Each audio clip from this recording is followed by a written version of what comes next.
A secret formula that could rewrite history. Welcome to Silent Case File. I am your host, Pendleton. Can you guess what happens next? Comment now. I can't wait to see where you're watching from. Let's uncover the truth.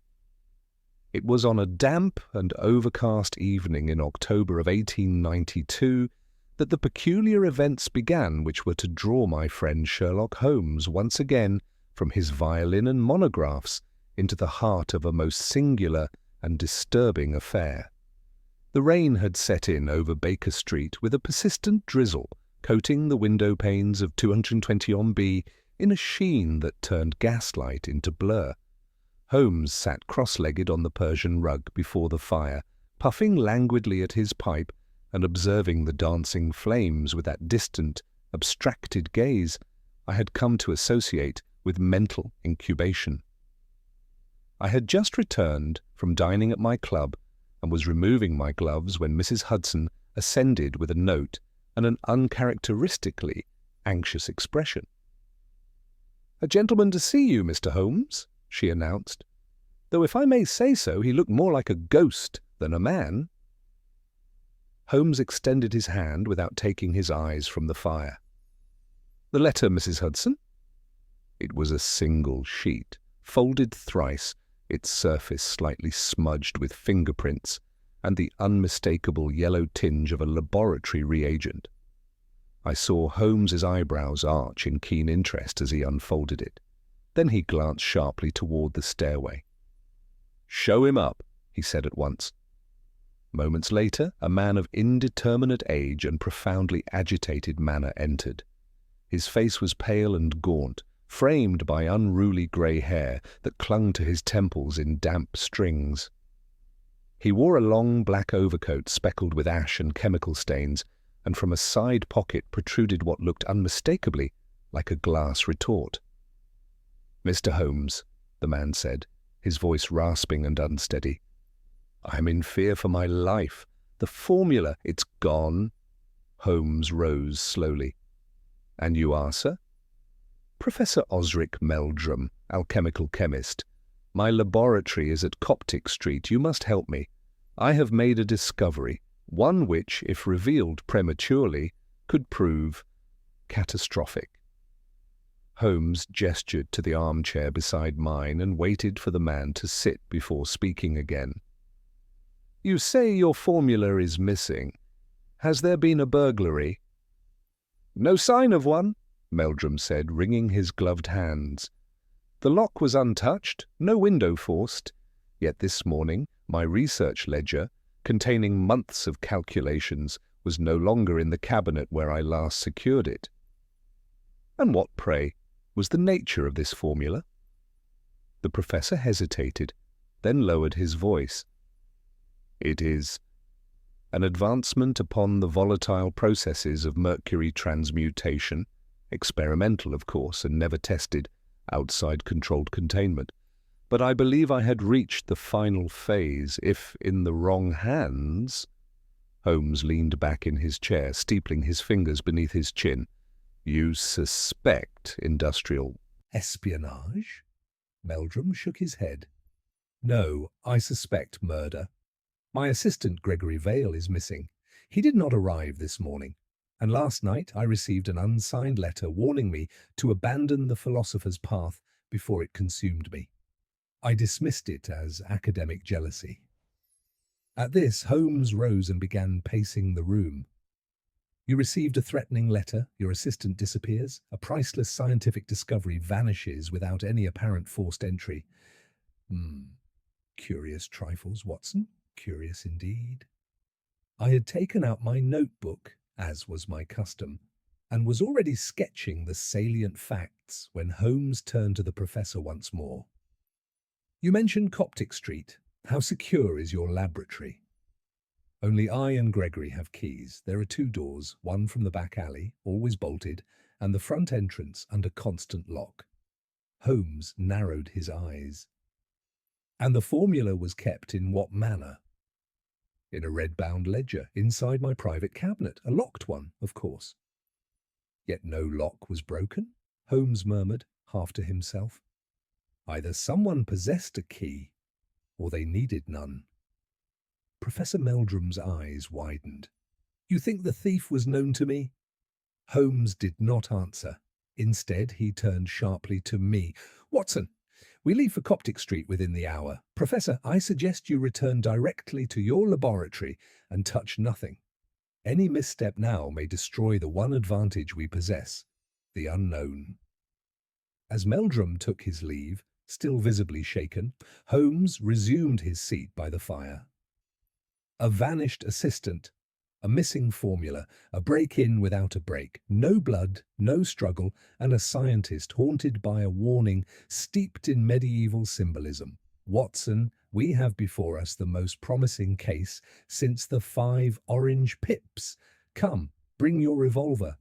I have the unpleasant feeling that this trail may yet lead us into considerable danger." With that, Holmes rose, his eyes agleam, and reached for his coat and cane. Outside, the fog had thickened, and the gaslights of Baker Street flickered like dying stars. The game, as ever, was afoot. The cab rattled through the misty veins of London, its wheels sloshing through puddles left by the evening rain. I sat opposite Holmes, who remained in thoughtful silence, his long fingers steepled beneath his sharp nose. Though I had become well accustomed to the peculiarities of my friend's thinking processes, there was something about his present stillness, a tautness, a brooding anticipation, that suggested this case had already awakened his deeper faculties. "Holmes," I ventured at last, "do you believe Professor Meldrum is being entirely forthright with us?" He did not stir. "I believe," he said slowly, "that he is deeply alarmed, perhaps even genuinely frightened. But as to whether he is telling us everything, that is another matter entirely.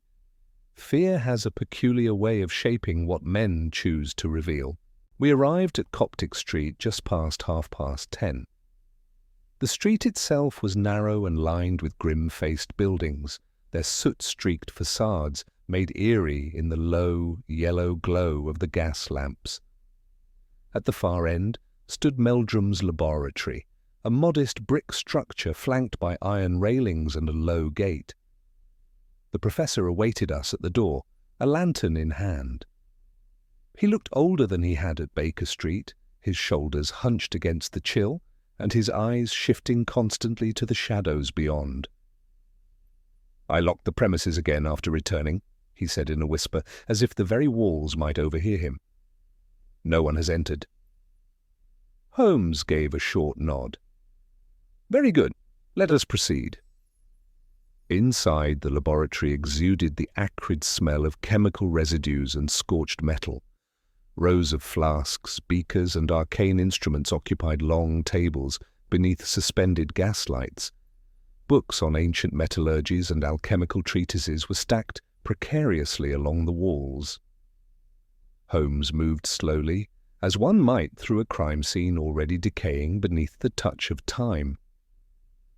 "You said the formula was kept in a red ledger?" Holmes asked, his eyes scanning the cluttered interior.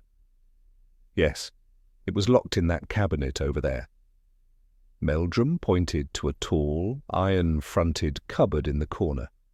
Holmes examined it with care. The cabinet's surface bore no signs of tampering. He knelt, inspecting the keyhole with a small lens. I watched him work in silence, noting the intensity of his concentration, the way his features became razor-sharp in the lamplight. "No scratches," he murmured. "No forcing. The lock is rudimentary, easily picked. But picking a lock leaves traces. Not here." He stood abruptly. "You said only you and Mr. Vale had keys?" "Yes," Meldrum said. "Mine is here." He produced a small iron key on a chain from around his neck. "Gregory carried his on a ring, always." "Has anyone else ever seen the formula?" Meldrum hesitated. "My patron, a certain Lord Dunwich, was made aware of my progress, but he never saw the calculations directly. I was reluctant to share them even with Gregory." Holmes nodded absently. He crossed to the table where various apparatus stood in states of disassembly and recent use. A Bunsen burner, still slightly warm. A crucible with a faint, silvery residue. This experiment, was it left as we see it now? Meldrum peered over Holmes's shoulder. Yes. I abandoned it when I discovered the theft. Holmes lifted a small glass phial containing a dull grey powder. And this? Residue from a reaction involving mercury and gold chloride, part of the final testing. Holmes pocketed the vial. With your permission, of course. Meldrum nodded distractedly, now pacing the room in small, anxious circles. It was then that Holmes crouched beside the rear door, the one which opened to the alley, and examined the base of the threshold. A small frown crossed his face. He reached into his coat and withdrew a slender blade, running it along the floorboards. "What do you see?" I asked, coming to stand behind him. "Dust, Watson," he said softly. "Fine chemical dust, consistent with the materials on that table. Yet see here, this thin trail, interrupted in the centre and resumed again further on. Someone stepped here, dragging slightly." He straightened and turned to Meldrum. "Was Gregory lame, by any chance?" "No," said the professor, "healthy as an ox and strong of step." Holmes made no reply, but tapped thoughtfully at his chin. He then crossed to the coat rack by the front door. "Your assistant's overcoat, is it missing?" Meldrum blinked. "Now that you mention it, yes. He often kept it there. I thought nothing of it." "And his lodgings?" Holmes asked. "He lived nearby on Ironmonger Lane, room above a tobacconist. I can give you the address." "Please do, Watson. Would you accompany me?" As we departed, Holmes paused at the threshold. "Professor, until further notice, do not resume your experiments. Do not discuss this matter with anyone but us. The thief, if thief it was, is calculating. Your continued survival may depend on their belief that you remain ignorant of what has truly occurred." Outside, the fog hung heavy and close, curling in slow tendrils along the alleyways. Holmes set a brisk pace toward Ironmonger Lane. "You noticed something?" I said. "Indeed, several somethings. First, the absence of any forced entry, despite the disappearance of a key. Second, the trail of dust indicating a person dragging a foot or carrying something heavy. Third, the missing coat. Fourth, Meldrum's convenient ignorance of his patron's deeper involvement." "You believe Lord Dunwich may be involved?" Holmes gave me a sidelong glance. "My dear Watson, I believe everyone is involved until proven otherwise. But tell me, what did you make of the warning letter? Abandon the philosopher's path, a clear allusion to alchemical law. It sounds like a threat from someone who disapproves of his research. Or from someone trying to appear as such. But let us not jump to conclusions. The truth, I suspect, will be revealed not in what was taken, but in what remains." At last, we arrived at the tobacconist's shop. It was closed for the night, but a narrow stair led up the side of the building to a dimly lit landing. Holmes knocked thrice. A long pause followed before a bleary-eyed landlady opened the door. "Mr. Vale?" Holmes asked. "Ain't seen him since yesterday," she grunted. "Quiet lad, paid on time, didn't bring no trouble. May we see his room?" She grunted again and led us up another narrow flight to a cramped chamber under the eaves. Holmes entered first, scanning every inch of the room with his lantern. A trunk stood open by the bed. Inside it, spare clothes, a journal and a half-burned letter. Holmes snatched it up, holding the scorched edge carefully. "The seal is broken," he said, showing it to me. A red crest, not official, esoteric, a serpent devouring its own tail.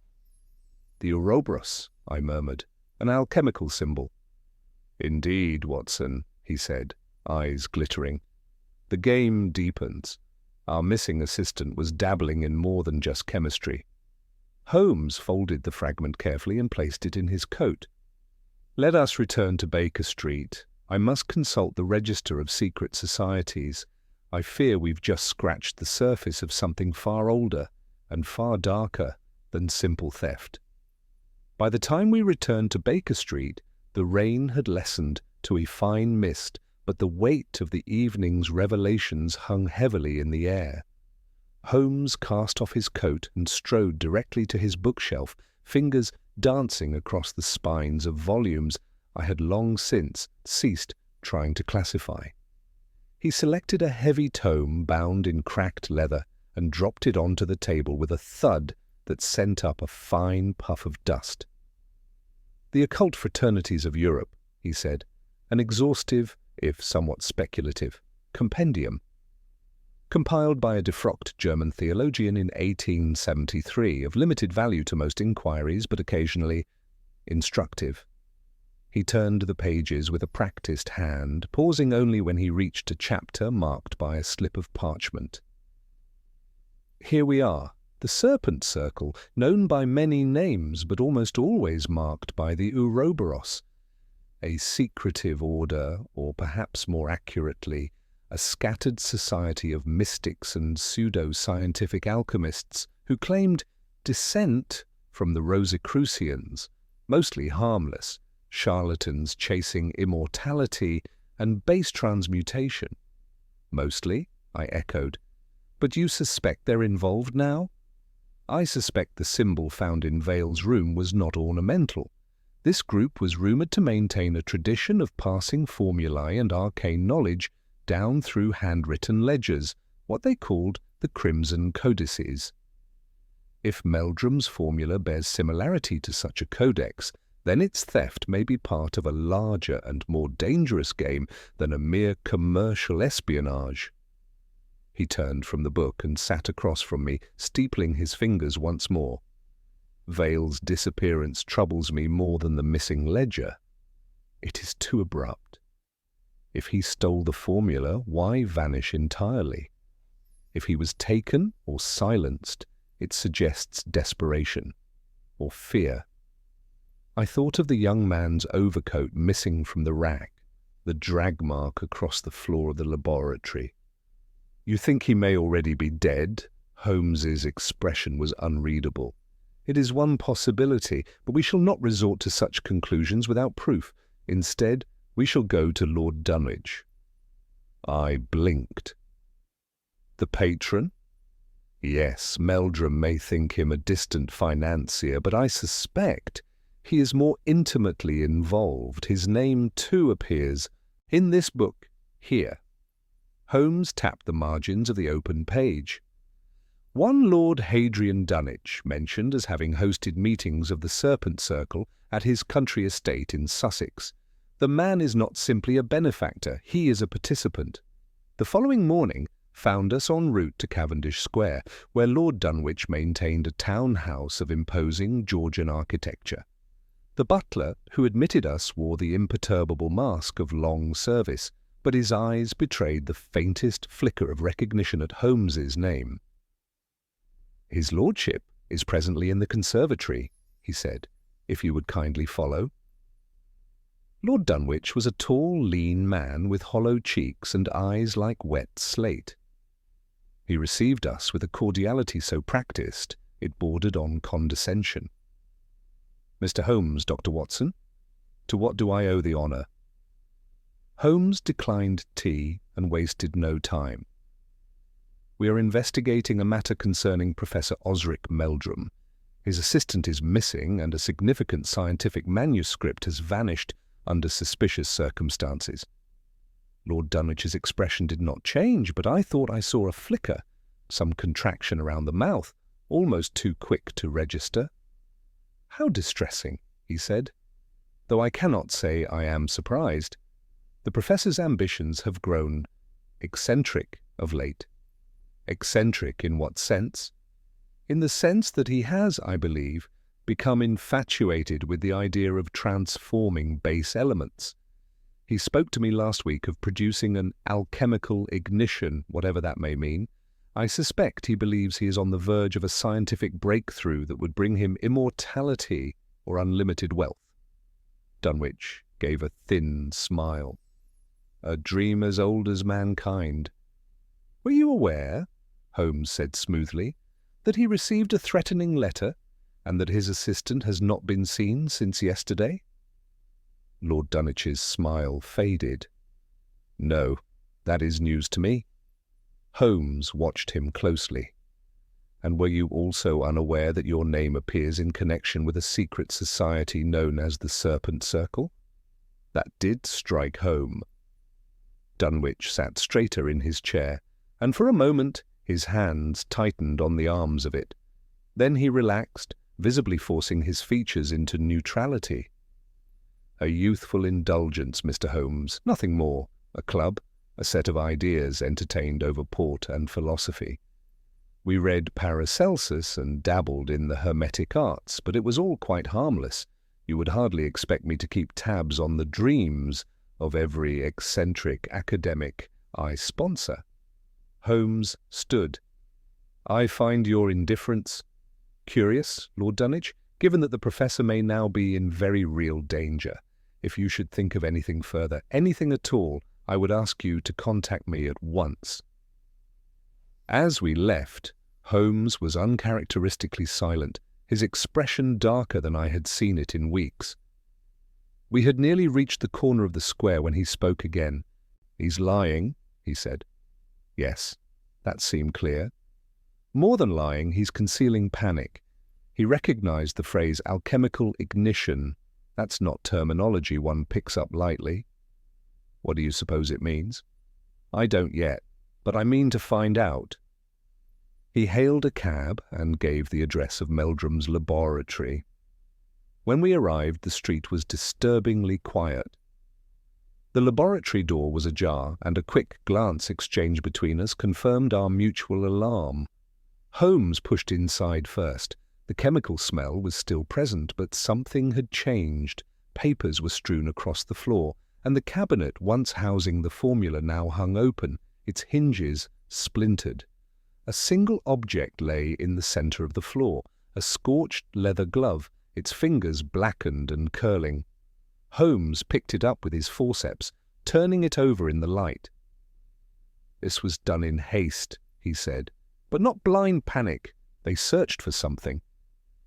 I noticed a footprint in the spilled powder by the bench. It was misshapen, irregular, one toe jutting to the side. Holmes knelt beside it and gave a tight nod. The same dragging step we found before, but now there's something else. He pointed to a fine trail of silvery residue leading toward the back door. It's mercury, he said. Fresh. We followed it cautiously into the alley. The trail was sparse, leading only a few feet before disappearing into a drain. Holmes stood over it, motionless. I believe, he said at last, while we are not merely dealing with alchemy, Watson, we are dealing with someone who has already used the formula, and who is now running out of time. Holmes remained crouched beside the grate for some moments, his sharp features lit only by the waning light of late morning. I stood just behind him, struck by the grim focus that had overtaken his expression. The faint trail of mercury that had led us here was gone now, swallowed into the city's underbelly, along with perhaps any trace of the man or men who had returned to the laboratory in the night. I dislike this, Watson, Holmes murmured. The haste of the search, the scorched glove, the spillage of mercury, all suggest someone growing reckless. Or desperate, I added. Holmes rose. Just so, and desperation often precedes violence. We must be swift. This case, which began in silence and theft, is moving toward confrontation.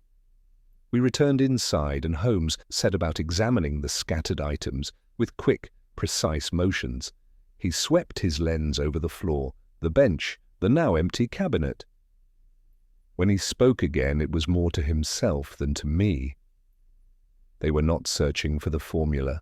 It's already gone. No, they were looking for something they feared the professor might still have. A duplicate, perhaps. A hidden note, and yet they left no blood, no sign of struggle. Meldrum has not returned. I moved to the windows, checking for any sign of disturbance outside. You don't suppose they've taken him? Holmes did not answer immediately. He crossed to the hearth, which until now I had overlooked. A faint draught came from behind the fire grate, and Holmes knelt again, inspecting the brickwork along the side. With the suddenness that always startled me, he reached in and pulled free a small bundle wrapped in waxed paper. "Ah," he said softly, "our visitor last night did not find everything." He laid the package on the table and carefully unfolded it. Inside was a single sheet of parchment, upon which a precise hand had written several lines of chemical notation, complex, intricate, and surrounded by what I could only describe as esoteric marginalia. Symbols of suns, moons, and serpents danced at the edges. Holmes studied the writing without touching the sheet directly. "A partial copy, Watson. Likely the final stage of Meldrum's formula. He must have hidden it here after discovering the theft. Can you make sense of it?" "I can read the chemistry, barely.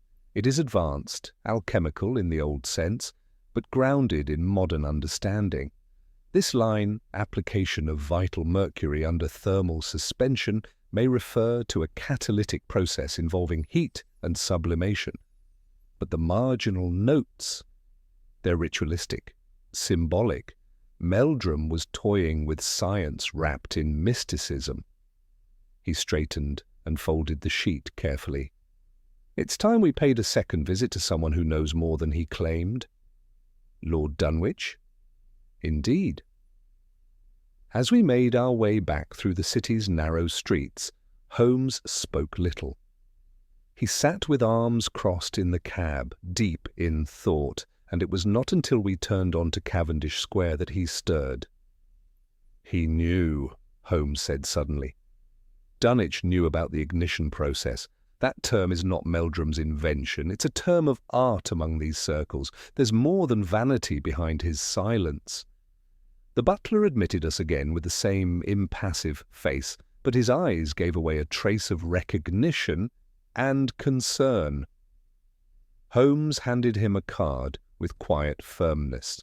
"Tell Lord Dunwich this is no longer a polite inquiry. If he refuses to see us, I shall bring Scotland Yard instead." The effect was immediate. After a moment's retreat, the butler returned and motioned us to follow. We were led not to the conservatory, but to a private study panelled in dark oak and lined with volumes whose spines bore symbols rather than titles. Lord Dunwich stood by the hearth, a snifter of brandy in hand, his face pale. "Mr. Holmes," he said stiffly, "you impress yourself upon my hospitality with remarkable tenacity." Holmes took a seat without invitation. "You've been withholding information. That ends now. Professor Meldrum is missing. His laboratory has been ransacked, and we have found part of his final formula, hidden, not stolen, a parchment bearing your orders signs." Dunwich's lips thinned. "Then he defied the pact," he muttered. Holmes' eyebrows rose slightly. "Indeed, a pact. Elaborate." Dunwich turned to the fire, watching the flames. "Meldrum was admitted to our circle 5 years ago. At first he was cautious, a scholar, more rational than most. But brilliance turns inward, Mr. Holmes. It becomes hunger. He began probing beyond the theoretical. He believed he could isolate the vital component of transmutation, not metaphorically, but chemically. The formula he developed was only half scientific. The other half, he believed in the philosopher's spark." "And you did not?" Dunwich gave a hollow laugh. "I host dilettantes and occultists. I fund research because I enjoy seeing intellect collide with imagination. But no, I do not believe in immortality." "Who else in your circle might have?" Dunwich hesitated. There were whispers. One name, Thaddeus Grange, an older member, formerly a lecturer in Edinburgh, expelled for conducting unauthorized human trials in the early 70s. He vanished years ago. I heard rumors he had returned to London under an alias. Holmes was already on his feet. That name I know. Grange was reported dead in Vienna in '86, but there was no body. If he's returned, he may have used Meldrum's discovery to pursue his own ends. Dunwich looked genuinely alarmed now. If that's true, then you must find him. You must stop him. We intend to, Holmes said coldly. You will provide us with the names of every member in your circle and the location of any recent meetings. And you will keep this affair absolutely silent. Back at Baker Street, Holmes immediately sent telegrams to the Home Office, to Scotland Yard, and to several old contacts in Vienna and Edinburgh. He worked like a machine, his movements quick and decisive. I waited until he paused for breath. Do you truly believe this man Grange is alive? I do, Holmes said. And I believe he is no longer seeking the formula. He has it. What he seeks now is the final refinement, the ignition. And what would that ignition do? Holmes turned toward the window, looking out over the rain-spattered street. If Meldrum was right, he said softly, it could mean the creation of a substance never before stabilized, volatile, reactive to organic matter, and dangerously unstable. If Grange plans to demonstrate it, he may not need to murder for it. The formula itself may do the killing. He turned back to me, eyes hard as flint. We are not merely chasing a thief, Watson. We are racing against a man willing to destroy himself and anyone nearby for the promise of a legend. The rest of the day passed in a blur of telegrams, coded notes, and the soft shuffle of Holmes pacing the length of the sitting room. He had always been a creature of energy when a case reached its midpoint, no longer idle, no longer speculative, but sharp, swift, and intensely focused. I watched as he cross-referenced Grange's known aliases with records from Edinburgh, corresponded with the Vienna police, and pored over obscure alchemical treatises. There was no doubt now the danger was real and growing. Shortly before dusk, a reply arrived, delivered not by telegram but in person. A sharp-featured man in plain clothes entered with barely a knock and handed Holmes a folded slip. From Inspector Kell of the Foreign Office, thought it best not to trust wires, the man said before departing with equal brevity. Holmes opened it at once, eyes scanning rapidly. Confirmation, he muttered. Grange was seen last week boarding a train from Dover under the name Elias Ferncroft, one of his preferred pseudonyms. Destination, London. He was accompanied by a heavy trunk and 2 cases of equipment.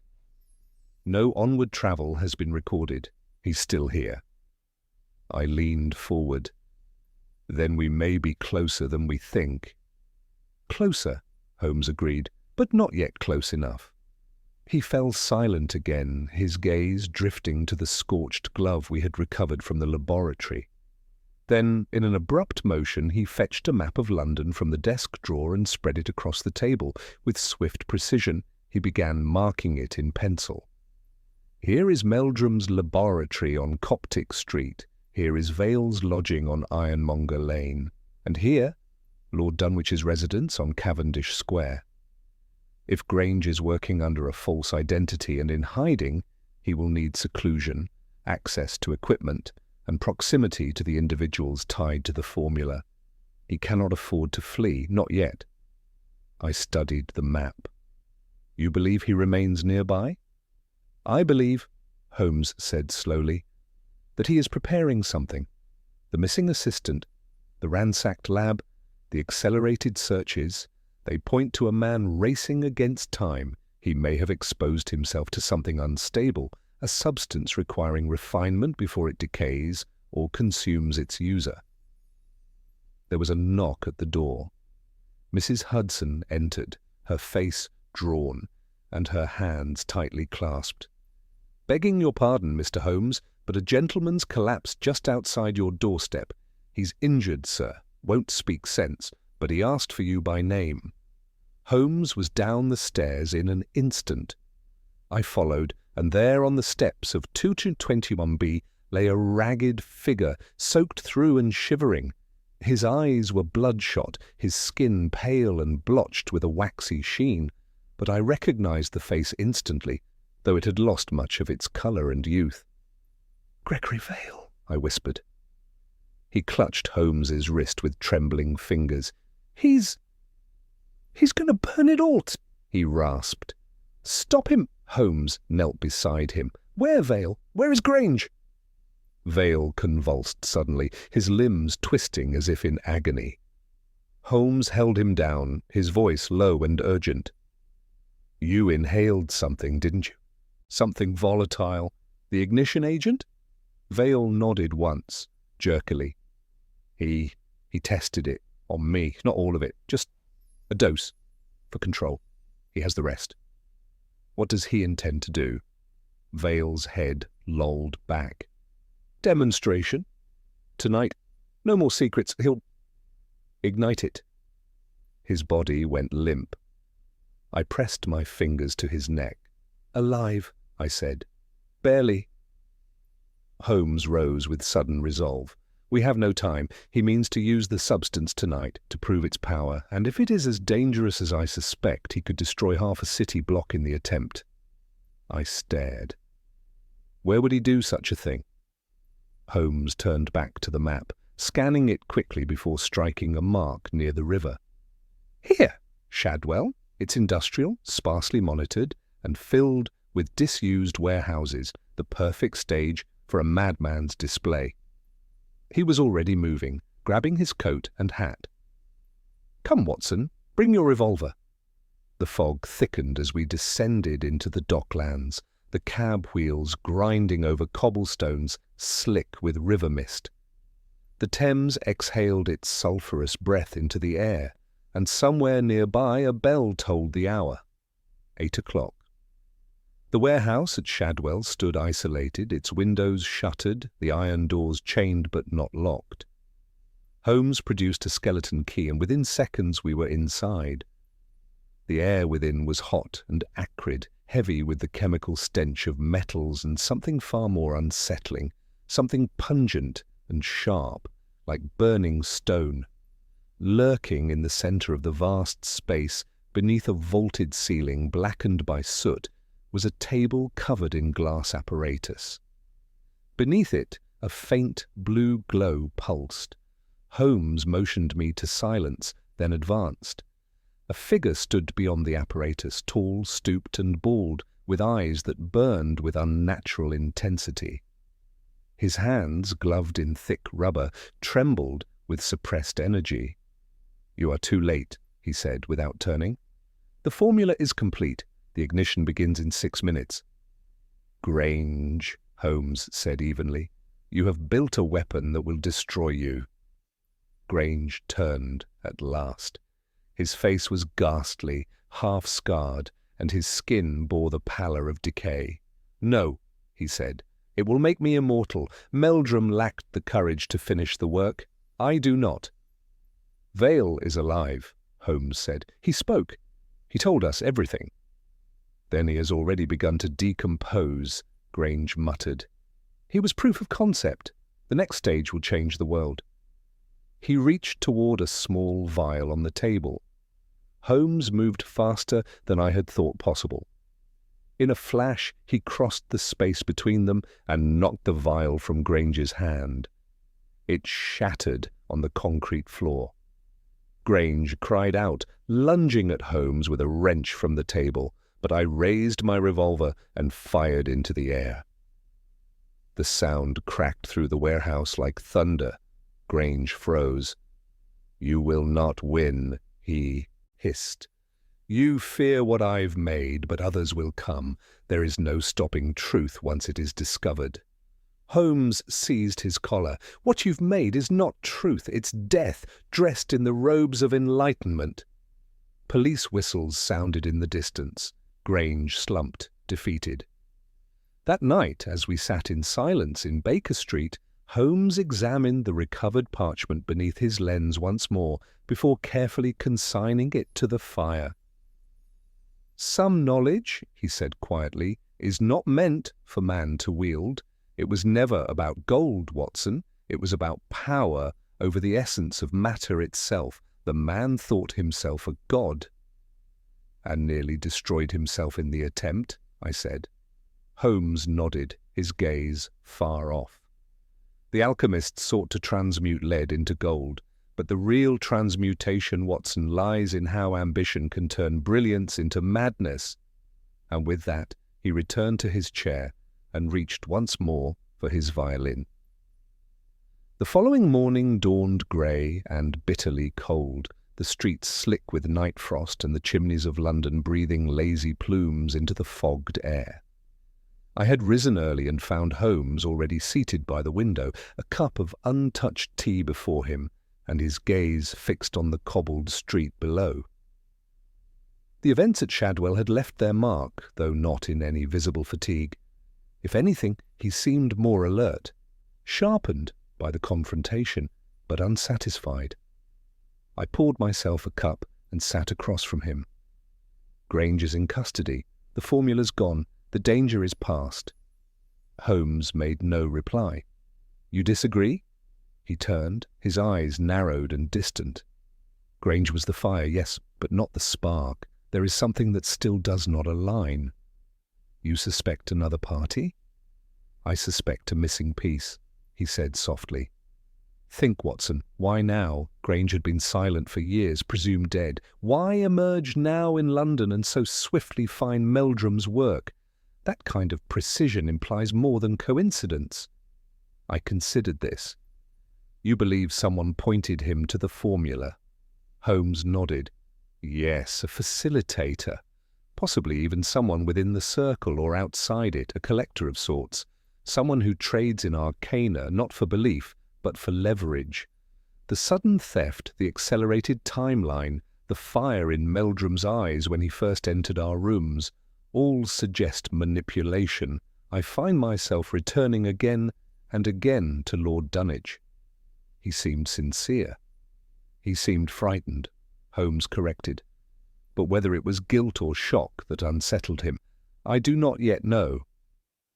Before I could respond, a sharp knock sounded below, and moments later Mrs. Hudson entered with a telegram. Holmes took it, scanned it, and let out a quiet exhalation. "From Inspector Lestrade," he said. "Gregory Vale has regained consciousness. He's asking for me." St. Bartholomew's Hospital sat under a haze of soft winter sunlight. In the private, convalescence ward, Vale lay propped in a narrow bed, his skin pallid, but his eyes alert. Holmes approached without preamble. "You're fortunate," he said. "A day longer, and you might have turned to ash from the inside." Vale offered a dry smile. "I feel half of that already." "Your exposure, was it voluntary?" "No," he said flatly. "Grange tricked me, told me it was a refined stimulant, a cognitive enhancer, said it would allow me to work without sleep, but after the second dose, I began to shake, to burn, and I could see things, terrible things, hallucinations. Possibly, but it wasn't just that. I felt my thoughts separating. I couldn't hold a clear line of reasoning. My mind split like a cracked mirror." Holmes leaned forward. "Why did you return to the laboratory that night?" "I remembered where Meldrum had hidden the copy. I hoped I could get it before Grange found it. I failed." Holmes was silent for a moment. "Vale, tell me, was there anyone else who knew the precise nature of the formula? Someone beyond Grange, Meldrum, or Dunwich?" Vale's brow furrowed. "There was a woman, a translator. Meldrum consulted her for some of the older codices. She worked with Grange once, too, before he disappeared. What was her name? Celeste Martigny, French, very private, but sharp. Too sharp, maybe. Holmes stood immediately. "Watson, we leave now." Back in the cab, Holmes' movements were crisp, purposeful. "I recall the name now, Martini. She published a thesis on esoteric chemical diagrams in 1889, thought to be harmless. But I believe she was the intermediary. Grange never had the subtlety to locate Meldrum's work himself. She was the broker. Do you think she knew what Grange would do? Whether she knew or simply didn't care is immaterial. Her involvement is not over." By midday, we reached her lodgings in South Kensington, a narrow row house, clean but unremarkable. Holmes knocked thrice with the edge of his cane. A moment later, a woman of about 40 opened the door. Her dark eyes flashed behind a netted veil. "Mr. Holmes," she said, as though expecting him. "Do come in." We followed her into a salon filled with peculiar artifacts, crystals, brass instruments, a shelf of tomes that smelled of age and foreign bindings. "I trust you've come about The Alchemist," she said, gesturing for us to sit. Holmes remained standing. "You brokered the connection between Meldrum and Grange." "I provided Grange with translations, nothing more.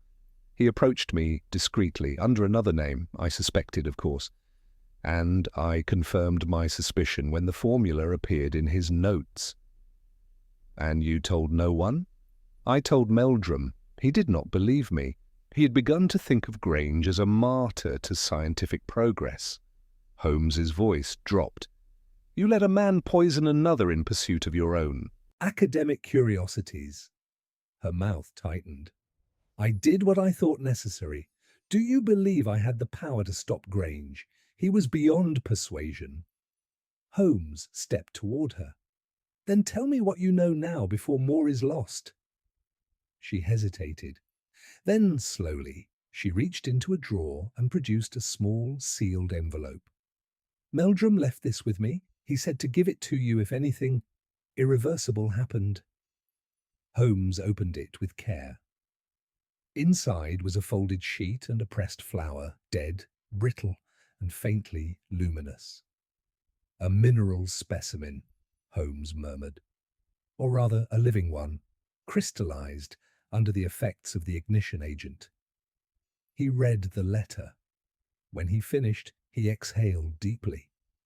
He made a final discovery, an unintended side effect. Exposure to the refined formula created bioluminescence in organic matter, then petrification. Grange was not simply creating power, he was turning life into stone. Martinia paled. He wanted to sell it to governments, said it could end wars without a shot. But I saw what it did to rats, to plants. I saw what he became. Holmes folded the letter.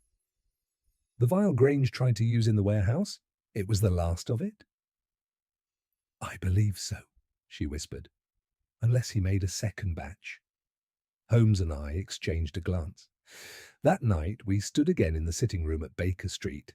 The pressed flower laid beneath a bell jar, its glow faint but eerie in the firelight. "Well," I said, "the case seems nearly complete. Grange apprehended, the formula gone, the last sample under glass." Holmes shook his head. "Not quite, Watson. The knowledge remains, and knowledge does not sleep." He turned toward the fire. "But for now," he added, "the world turns once more in ignorance, and for once that may be our greatest mercy." The following day passed with deceptive calm.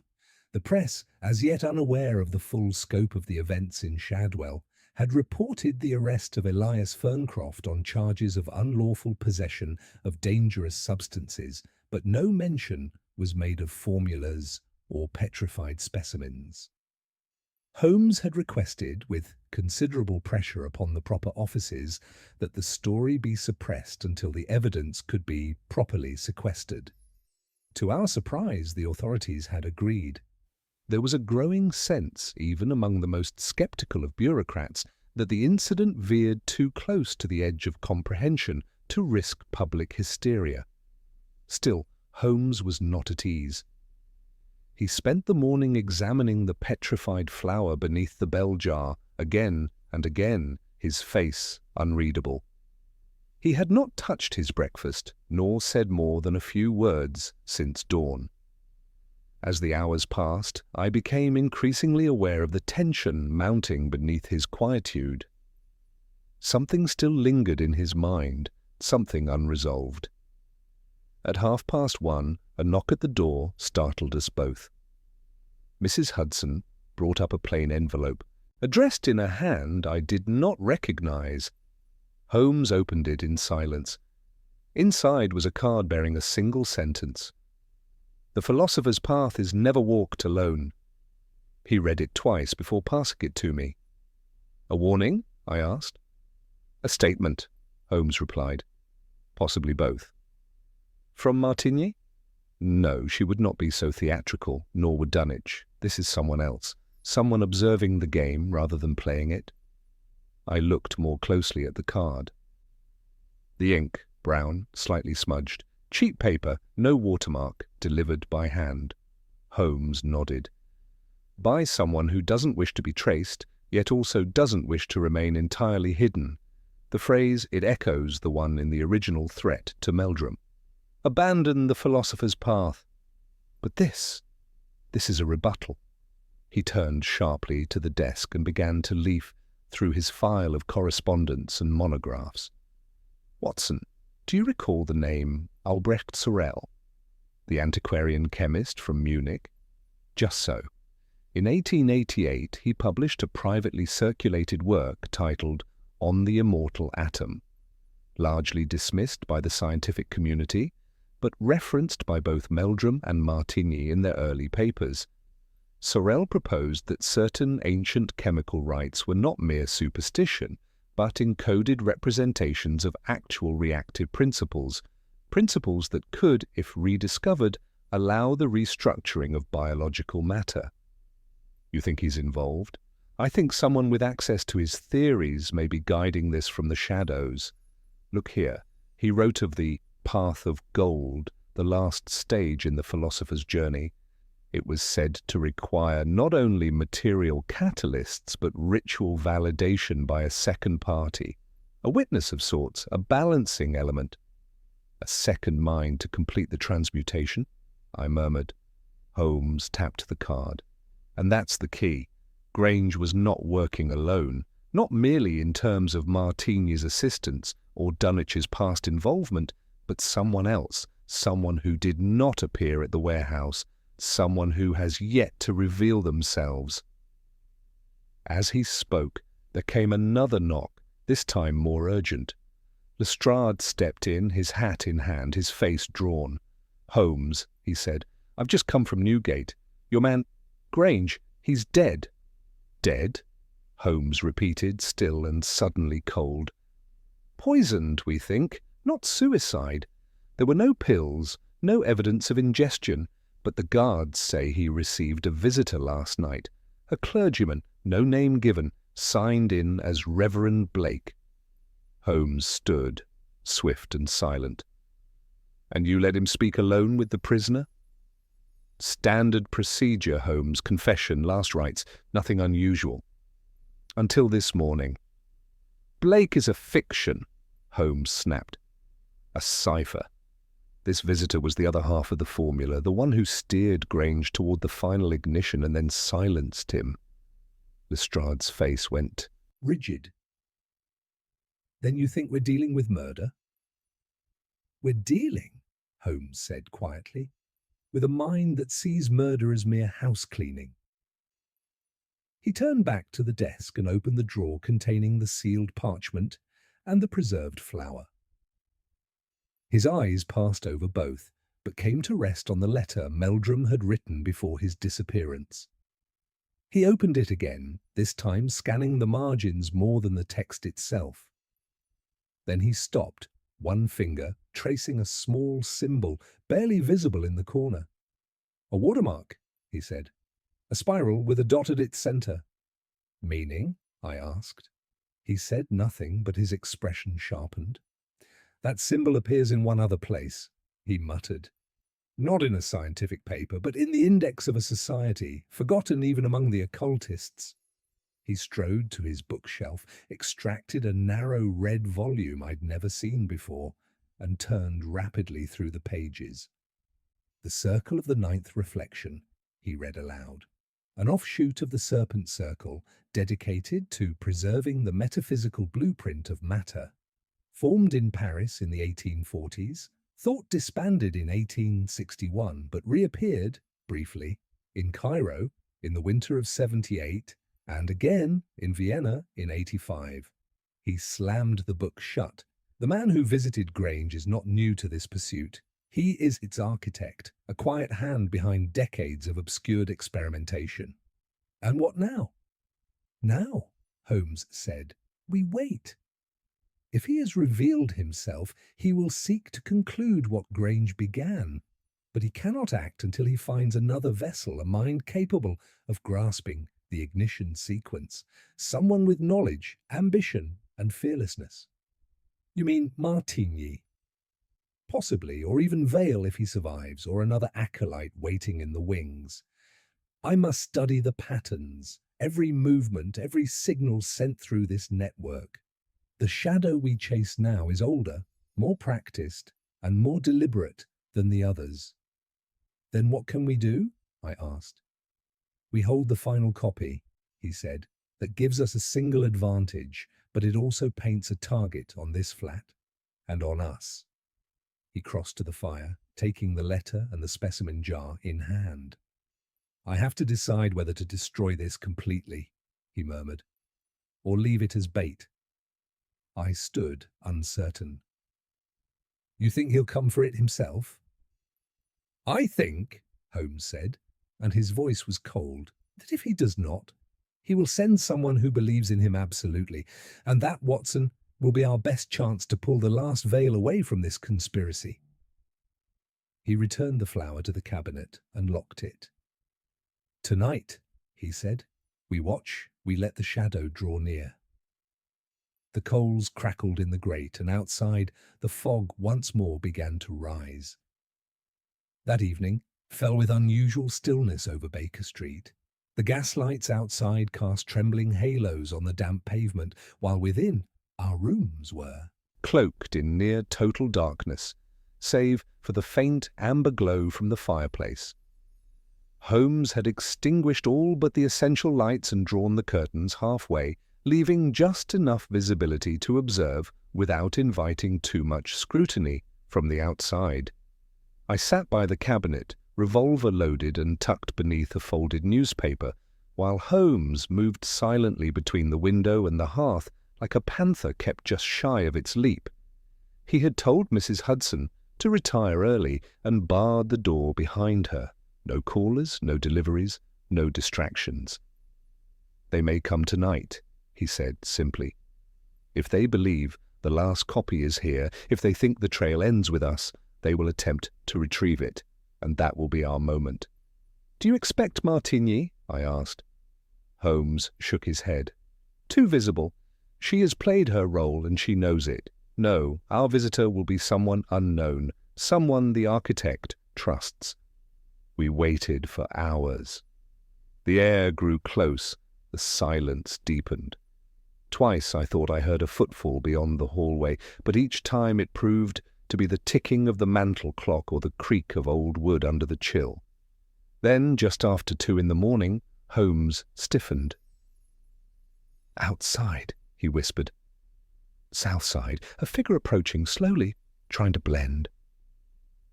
I crossed to the window and peered through the narrow slit between curtain and frame.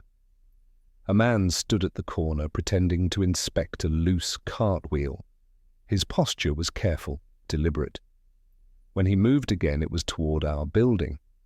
Holmes nodded. Wait for the door, they'll attempt silence. We heard it then, faint pressure on the front lock. Not the key, not brute force, but a pick, precise, expert. Holmes held up a hand. A minute passed. The stairs creaked. I counted the steps. 6, then pause. 7, then pause again. Holmes had taken up a position beside the bookshelf in shadow. I remained near the cabinet, my revolver now in hand, pulse steady. The door to our sitting room opened a fraction, just enough to admit the muzzle of a lantern turned low. A tall man entered, gloved and cloaked. His face was partially hidden by a scarf, but his eyes were clear, wide, and filled with certainty. He moved without hesitation to the display cabinet, withdrawing a small iron tool from his coat pocket. He did not see Holmes until the latch clicked back into place and the door snapped shut behind him. "I wouldn't advise that," Holmes said calmly. The man whirled, but I had already raised my revolver. He did not reach for a weapon. Instead, he stepped back from the cabinet, hands slightly raised, not in surrender, but in deference. "I am not here to steal," he said in a curious, lightly accented voice. "I am here to protect it." Holmes stepped forward. "Who sent you?" The man smiled. "I belong to no one." Holmes's tone hardened. "Then why the cloak and dagger theatrics? You break into my home to protect what I've already secured?" "Because," the man said, "it does not belong to you, nor to Grange, nor to the dead men whose hands it passed through. It belongs to history, and to those who preserve balance. You are with the Circle." "I was," he replied, "until it fractured, until ambition replaced purpose. Grange, Martigny, Dunwich, they misinterpreted the rights, they sought power, but the true legacy of the formula is containment, not use." Holmes moved slowly to the hearth, eyes never leaving the man. "Your name?" The man hesitated. "Matthias Ruhl." Holmes paused.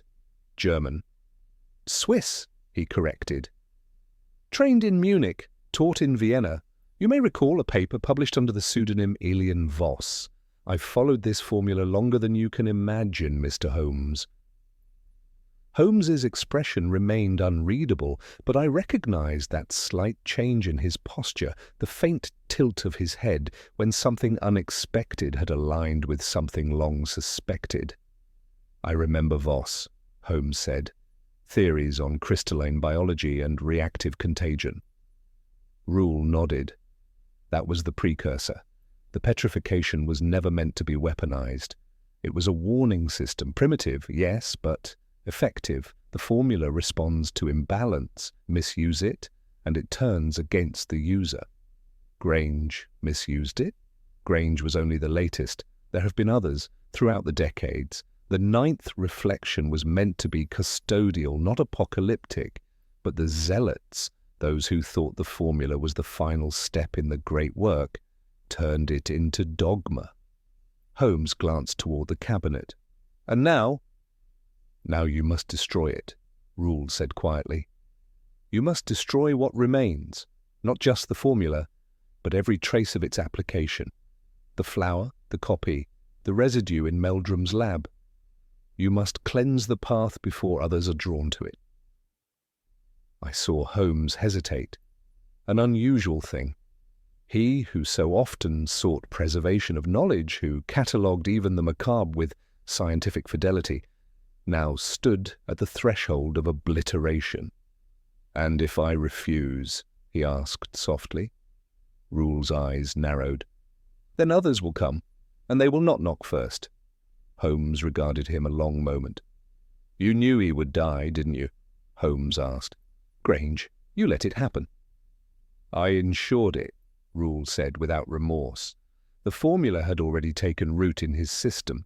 He could not be allowed to speak again. "You silenced a madman," Holmes said, "but you used a quiet madness to do it." Ruhl inclined his head. "Better a silent legacy than a burning one." Holmes turned to me. "Watson, fire!" It took a second for the words to reach me fully, but I understood. I opened the cabinet. Holmes took the parchment, the petrified flower, and the sealed vial of dust we had recovered from Meldrum's table. Together we cast them into the fire. The flames crackled, the parchment curled, then blackened. The flower hissed once, emitting a faint violet smoke before crumbling to ash. The vial burst with a soft pop, its contents vanishing into a column of heat. Rule watched without expression. When it was done, Holmes turned to him. "You will leave London, now. No letters, no whispers. If I so much as glimpse your name again, I will see to it that you're hunted, like Grange was." Rule bowed slightly. "As you wish, detective. My work here is finished." He vanished into the fog minutes later, without sound or trace. Holmes stood by the hearth, watching the last embers settle. "It's over?" I asked. "For now," he said. And for the first time in weeks he allowed himself to sit, exhale, and stare into the quiet heart of the fire. The following morning broke quietly over Baker Street, and with it came an unusual stillness. Holmes had not stirred from his armchair since the night before. The ashes in the hearth had long since cooled, the remnants of the formula reduced to the barest suggestion of blackened memory. I found him as I had left him, motionless, eyes half-lidded, the fingers of one hand curled beneath his chin in thought. I cleared my throat gently. "You slept not at all?" He did not respond at first, then shifted slightly. "There are dreams too dangerous to indulge in rest, Watson, and we have been walking perilously close to one of them." "You believe Rule was telling the truth, then?" "Most of it," Holmes said, "not all. No man who guards secrets so long lets them go in a single conversation. But he gave us enough. Enough to understand that this formula was never meant to be completed.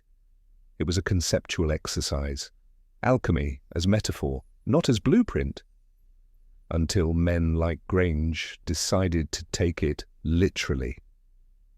He stood slowly and crossed to the window. Outside, the city was already stirring, unaware of how narrowly it had escaped catastrophe. London had always struck me as oblivious in that way, resilient by sheer ignorance, surviving the storms of madness and violence that passed beneath its chimneys. Holmes spoke again, his voice lower. "What troubles me, Watson, is not what we have burned, but what may yet exist." I turned to him. "You think there are more copies?" "Not of the formula as Meldrum conceived it. He worked largely alone. But Martigny knew too much. Rule, for all his words of containment, may still carry fragments in memory, and above all, we must remember the most dangerous element in any such work, interpretation." He stepped back from the window and paced. Even without the physical materials, the idea of the formula now lingers, and ideas, my friend, have a way of seeding themselves in unexpected soil. Just then, there came a knock at the door. 3 crisp raps. Holmes froze. I tensed as well, instinctively moving toward my revolver, but Holmes raised a hand. "That will be Inspector Lestrade." He was correct, of course. Moments later, the familiar face of Scotland Yard's oft-beleaguered representative appeared in the doorway, his expression more worn than usual. "Morning, Holmes, Doctor. I wish I brought cheerier news." Holmes gestured for him to sit. "You seldom do, Lestrade. What is it this time?"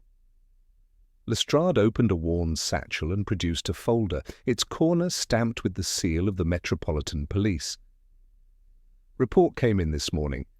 Unusual incident near Limehouse. A fisherman pulled something out of the river just after dawn. Human remains partially calcified, limbs frozen in a peculiar rigidity. Local constable says the skin was hard as porcelain."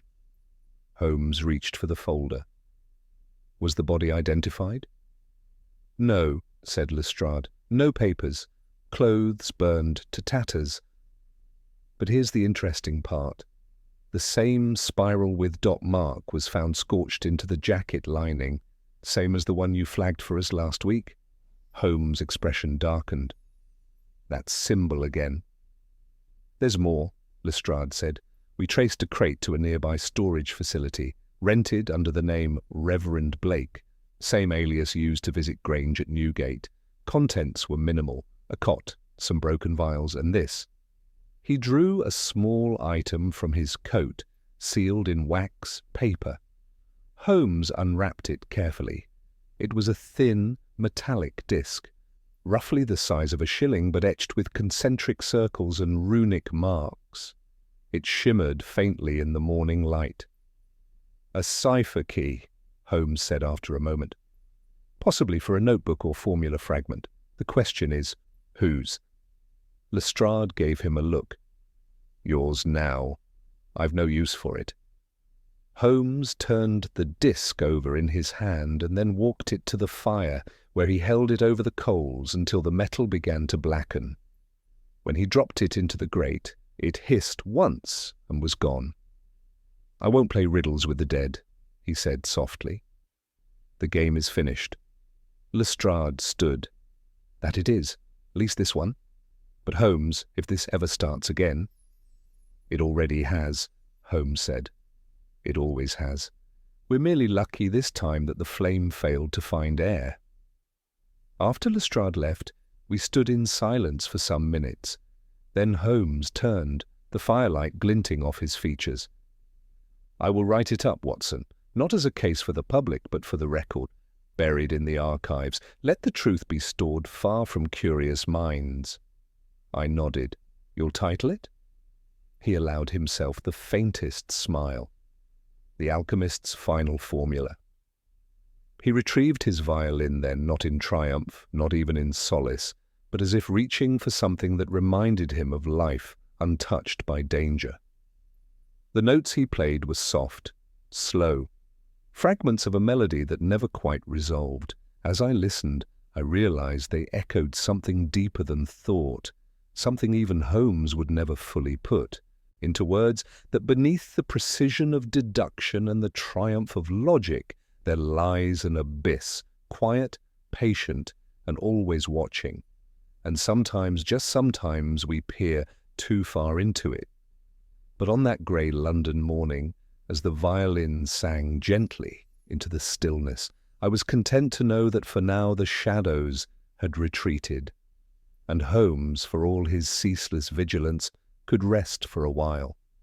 As the final notes of Holmes's violin faded into the soot, muffled air of Baker Street, a hush settled over our rooms, dense, almost sacred, as if some ancient breath had finally exhaled. For a long while neither of us spoke. Holmes had taken up his place once more by the hearth, his long fingers draped idly across the arm of his chair, the violin resting across his lap like an instrument exhausted by truth. I sat with notebook in hand, not to record, but simply to be present, as if in writing anything at all I might anchor us more firmly in the reassuring realm of the ordinary. Then, as if struck by a final, delayed current of unease, Holmes stirred. His voice was low and even, but I sensed a careful tension beneath the words. "There is a postscript to this affair, Watson, one I have not yet shared." I looked up. "A postscript?" He rose and moved to his desk, opening the drawer from which he had earlier produced the forbidden documents. This time he retrieved a letter, still sealed. The wax was unmarked, but the paper bore a faint, aged patina. Holmes turned it in his hand before speaking. "It arrived yesterday, while we were at the hospital with Vale." "Another message?" "Not from Rule, not from any name we've encountered, but the language, the timing, it is connected." He broke the seal and unfolded the single page. His eyes scanned the words quickly, then again more slowly. I waited. Finally, he passed it to me. "To the last custodians, the formula is never destroyed. It is only hidden until memory fails and curiosity returns. The philosopher is eternal, though the flame may flicker. You have burned the page, but the ash still whispers. We will not meet again, but you will know me when the silence begins to sing. No signature, no address, only that strange elliptical poetry and the chilling implication that even in victory we had not closed the circle." I looked up from the page. "You believe it genuine?" Holmes nodded. There is knowledge embedded in the phrasing, a pattern familiar to those who lived within the circle's deeper levels. This was not written to threaten, but to inform. A ritual closure, perhaps, or a warning dressed in riddles. But what does it mean? When the silence begins to sing, what are we meant to take from that? Holmes returned to his chair and folded his hands. It means the danger is not over, only displaced. That which was nearly born in fire may yet be reborn in thought. The silence, Watson, is the space between breakthroughs. And there is always someone listening. There was something haunting in that. The idea of threat not as a man or event, but as a rhythm, a cycle of curiosity, discovery, and obsession that could never be fully extinguished. I set the letter aside. What avail? He lives, Holmes replied. But he will never again practice his craft. His nervous system is damaged. He shakes when he tries to write. He has already left London quietly. I arranged for him to have a place in Devon. Quiet country, books and no laboratories. That will be his recovery. And Martigny? She too has vanished. Whether through shame or prudence, I cannot say. But she will not re-emerge soon. The circle around this event has closed, for now. There was a knock then, subtle and proper. Mrs. Hudson appeared with a tray and a folded note. She set the tray down without comment and passed the note to Holmes. It was delivered by courier. No sender, she said, then departed. Holmes unfolded the note and read it. His brow lifted slightly. Well, curious. He handed it to me. The handwriting was neat and formal. Your caution was wise. The world does not yet deserve the truth. But truth, like mercury, does not rest long in one vessel. Should you wish to understand its shape, seek the 3 keys beneath St. Helen's crypt. A friend of the lost path. I looked at Holmes. Is this another threat? An invitation, he said. St. Helen's crypt is in Bishopsgate, long defunct, and the 3 keys is likely symbolic, perhaps a reference to hermetic principles or another layer of ciphered instruction. You don't intend to go? He gave me a thin smile. My curiosity, Watson, is vast, but not limitless. I have seen where that path leads. I will not walk it again. I felt a relief I had not expected to feel. For a moment I feared I had lost Holmes to the lure of another arcane chase, a hunger not for justice, but for comprehension at any cost. But he stood then, turned to the fireplace, and tossed the note into the flames. We have done enough, he said quietly. Let the ashes whisper to each other. I have heard enough of their song. I rose and moved beside him. Will you write it down? He considered. Yes, but only as memory, not as proof. The world needn't know the formula was real. Let them believe it was a fiction or a madness. Better that than to wake it again. I looked at him closely. And will you sleep now? He smiled faintly. Not yet, but I shall try. Outside the fog began to lift, revealing the city once more in ordinary hues, chimney pots, rooftops and carriages in the street. The alchemist's fire had burned and guttered, and in its place only the morning remained. Holmes turned from the hearth and walked slowly to the window. You were right to be afraid, Watson, he said. But you were also right to hope. And this time hope was enough. And as I followed his gaze into the waking city, I let myself believe, if only for a little while, that the past had finally let us go. The weeks that followed passed with a kind of restorative quiet. Holmes, always more restless in peace than in peril, surprised me by taking to long walks through Regent's Park and even accompanying me on occasional house calls. The danger had passed, or so it seemed, and the formula, that cursed thread of knowledge and ambition, was gone. And yet I could not shake the feeling that something remained unsaid. Then one evening, as February neared its close, Holmes summoned me to the fire with an old familiarity in his voice. "I think, Watson," he said, "we may at last speak plainly about the case." I raised an eyebrow. "We have spoken of little else for the past month." "Yes, but not with finality. There is a truth I have withheld, not out of mischief, but caution. You recall the note delivered with no signature directing us to St. Helen's crypt?" "Of course." "I went," Holmes said. "The word startled me. You told me that I would not pursue it, and I meant it at the time. But curiosity, my dear Watson, is a stubborn lodger. It does not quit the mind lightly. I went the next morning alone and descended into the crypt with torch and caution." "What did you find?" He reached into a drawer and removed a small, leather-bound book, no larger than the palm of his hand.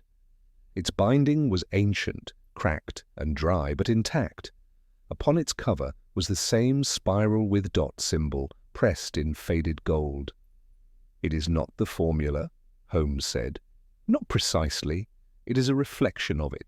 Notes, hypotheses, speculations. A precursor, perhaps, written in a different hand.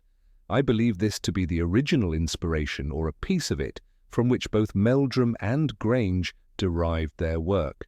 It's written partly in cipher, partly in Latin, and partly in a constructed language I've yet to fully identify." "And you've kept it?" I asked, not without disapproval. "I have," he said, and then smiled, not with satisfaction, but a tempered, weary kind of understanding. Because to destroy something without understanding it is as dangerous as using it without respect. I have not opened it fully. I have locked it away. If my faculties one day fail me, I have left instructions that it be buried in the Bodleian under seal, never to be catalogued." There was silence. The fire crackled. Outside, a light snow had begun to fall. "You knew from the start," I said slowly, "that this was never about gold or even power. It was about control over change, over life, over death." Holmes nodded. "Grange wanted to surpass mortality. Rule wanted to contain it. But the formula, Watson, was always a mirror. It showed each man what he wanted most and punished him for it." "And what did it show you?" He looked at me then, really looked, and for a rare moment there was something unguarded in his gaze. "Limits," he said. "It showed me that even the greatest mind must know when to close the book." We sat a while longer, not as detective and chronicler, but simply as two men who had brushed the edge of something ancient, unknowable, and perilous. The world, as always, had gone on without noticing the knife that had nearly fallen.